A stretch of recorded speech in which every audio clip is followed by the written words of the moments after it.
आज सरदार लतीफ़ खान खोसा साहब को तोशाखाना केस के अंदर नहीं जाने दिया गया। एज अ लॉयर थे आज के केस के, क्या वजह है, क्यों नहीं लीगल टीम को अंदर जाने दिया गया? इन्हीं से जानते नहीं की ज़ुबानी। जी सर, क्या कहेंगे? बहुत शुक्रिया जी, बड़ी नवाज़िश। वैसे तो कहते हैं कि ये ओपन ट्रायल है, मुझे बताएं क्या ये ओपन ट्रायल है जहाँ पर वकला की एक्सेस नहीं है? सहाफ़ियों को इंटरनेशनल मीडिया की एक्सेस तो दूर की बात है ना, वो तो खौफ इतना है कि एक सहाफ़ी जो है वो बाहर निकल कर उन्होंने थोड़ा सा बताया, दूसरे लोगों ने भी बताया, साकिब वगैरह, लेकिन अब्बासी साहब ने थोड़ा सा जो है वो खुल के बताया, तो उसको वो नौकरी से निकाल दिया गया है। उसे बोल न्यूज़ वालों ने फ़ोन किया कि आप जो है मेहरबानी करें तो बयान दें, वापस लें जो आपने बयान दिया। तो उसने कहा मैंने सहाफ़ती असूलों को अपनाते हुए वो बयान दिया है और मैं बिल्कुल उसी बात के ऊपर कायम हूँ। लेकिन उसने जो है वो नौकरी से बर्खास्ती मंजूर कर ली, ग़ुलामी मंजूर नहीं की। और ये इमरान खान साहब का विजन है। इस वक्त भी लीगल टीम पूरी बाबर अवान से, लतीफ़ खोसा साहब, ये सारे अबू ज़र साहब, अपना उमैर नियाज़ी साहब, ये मुबशर साहब खड़े हैं, इंतज़ार साहब, अली साहब में, ये सारे हम लोग आए हुए थे। तमाम लोगों ने आकर जो है वो इस प्रोसीडिंग का हिस्सा बनना था, लेकिन हमें रास्ते में रोक लिया गया और ये कहा गया कि आप नहीं जा सकते। 4 लोग आएँ, 3 लोग आएँ, 2 लोग आएँ और पैदल आएँ। भाई क्यों? हम कोई दहशतगर्द हैं? हम खोसा साहब ने कहा कि मेरी गाड़ी हमेशा अंदर जाती है और अटक में भी जहाँ पर सारी प्रोसीडिंग्स हैं, हम इतनी फाइलें, हमारा रिकॉर्ड है, जब प्रोसिक्यूटर यहाँ पर जाते हैं और प्रोटोकॉल हासिल है उसी अंदर गाड़ियाँ लेकर जाते हैं। ठीक है जी, तो हम वकालत करते हैं, हमने कोई जुर्म नहीं किया कि हमें आप यूँ यहाँ पर 2 किलोमीटर पैदल। उनकी तबीयत भी आज ख़राब थी। तो इस केस के अंदर तोशाखाना जो केस है, इसके अंदर जो लास्ट हियरिंग थी उसके अंदर प्रोसीडिंग ये हुई थी कि 13 तारीख के लिए ये फिक्स हुआ था। फ़ौरन रात को एप्लीकेशन दी गई और ये हमें फ़ोन के ज़रिए मुंशी को इतला दी गई कि आप सुबह पहुँच जाएँ।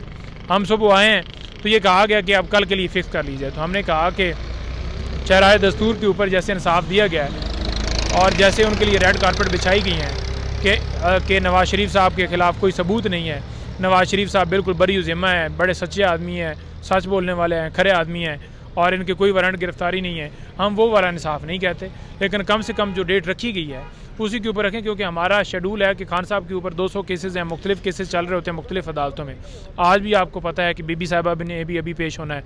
इस्लामाबाद हाई कोर्ट के अंदर ऑडियो लीक के हवाले से केस लगा हुआ है। इस्लामाबाद हाई कोर्ट के अंदर तोशाखाना जो ऑर्डर है उसको सस्पेंड करने के हवाले से जो दरख्वास्त दी हुई है वो लगा हुआ है। तो इतने केसेस लगे हुए हैं, हमने उधर भी जाना था, इन्होंने यहाँ पर रोक लिया, आप अंदर जा नहीं सकते, आप जो है वो रुक जाएं, तो फिर कैसे कार्रवाई चलेगी? नहीं साहब, ये बताइए कि आज पीटीआई के लिए थोड़ा सा अच्छा दिन भी है कि 3 केसों में इमरान खान साहब की ज़मानत भी हुई है और शाह महमूद की भी 2 केसों में ज़मानत हुई है। किन केसों में ज़मानतें हुई है और क्या अब आने वाले वक्तों में कप्तान को भी इसी तरह रिलीफ मिलेगा और कप्तान जब खिलाड़ियों के दरमियान आ जाएंगे?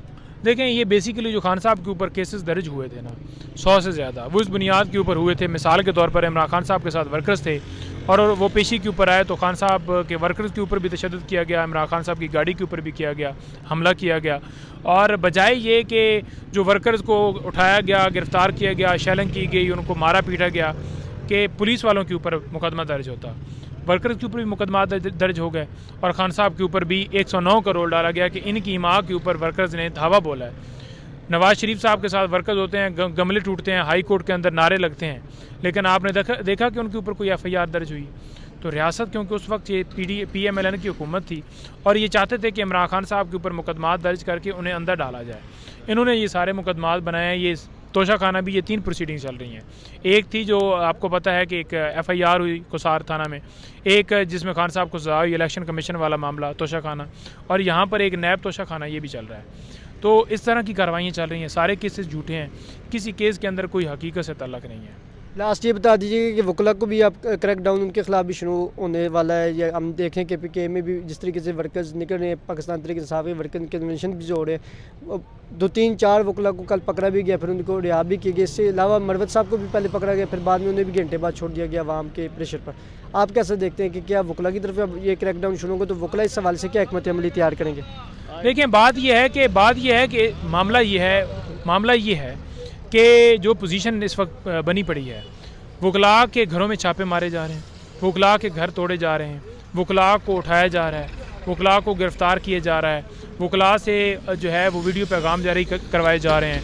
मैं उसकी मुख्तलिफ मिसालें आपको देता हूँ। कल 4 हुए, अफजाल अजीम पाठ साहब, इससे पहले हमारे सरगोदा में जनरल सेक्रेटरी हैं, उनसे वीडियो बयान जो है लिया गया, ज़मीर शराजी साहब, और इसके साथ साथ जो है वो मुख्तलिफ हमारे वकील जिनके ऊपर FIR, अब हसान न्याजी साहब इस वक्त मिलिट्री की कस्टडी में है, हालांकि सुप्रीम कोर्ट ने हुक्म दे दिया कि सिविलियन का मिलिट्री ट्रायल नहीं हो सकता, उसके बावजूद उन्हें जो है उनकी कस्टडी को हैंड ओवर नहीं किया गया और अभी तक गैर कानूनी तौर पर उनको मिलिट्री ने अपनी कस्टडी में रखा हुआ है।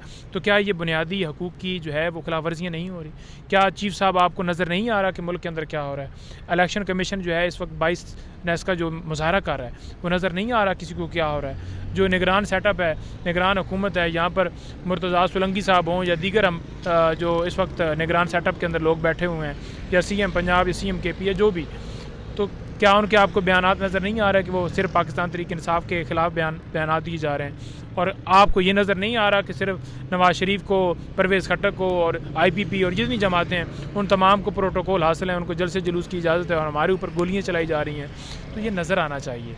वकीलों के ऊपर ये जो सिलसिला जारी है ना, सहाफ़ियों के साथ भी ये है और सहाफ़ियों को भी यूँ उठाया गया। आपके सामने सदीक जान, उसके साथ क्या किया? आपके सामने जमील फ़रूकी, उसके साथ क्या हुआ? आपके सामने इमरान रियाज साहब, उनके साथ क्या हुआ? आपके सामने अरशद शरीफ, उनको शहीद कर दिया गया। आपके सामने जो है वो हमारे क्या नाम है उनका, मुझे नाम जी, तो ये सारे लोग जो हैं, ये इनका कसूर क्या है? इनका कसूर ये है कि उन्होंने हक़ की बात की है। मुल्क के अंदर अगर आप किसी को बोलने का हक़ ही नहीं दे सकते, आप उस बोलने के ऊपर पाबंदी है, तो फिर आइन को ख़त्म कर देना, फिर सीधा मार्शल लॉ लगा दें ताकि लोगों को पता हो कि ठीक है जी, कोई बोल भी नहीं सकता, जो फैसले होने हैं वो कर दिए जाएँ। तो कब तक लगता है कि आपको इन केसों से कप्तान जो है वो रिलीफ उनको मिल पाएगा? कब तक कप्तान जो है वो अवाम ये जो मामला है ना, जब कौम पूरा मुल्क जो है ना बाहर निकल आएगा ना, तो इमरान खान साहब भी बाहर आ जाएंगे।